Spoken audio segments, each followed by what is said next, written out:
әке отбасыдан алшақтап кетті. Ол жүздің адамы, ол табыстау керек, ол анда жүру керек, мұнда жүру керек, жұмыс жатқаны қаншама, жұмыс таба алмай, басқа жерде вақтымен жұмыс жасап жүргені бар.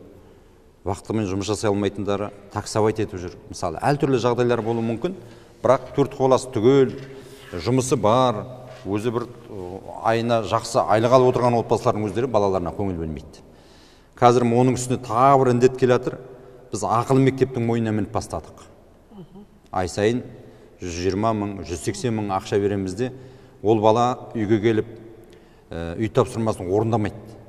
Ол бара барады, таңертең сағат 8:30-да барғаннан сағат 3-ке дейін, 4-ке дейін мектептің жаңағы ішінде жүріп, оқуында оқиды, сол үй тапсырмасында орындайды.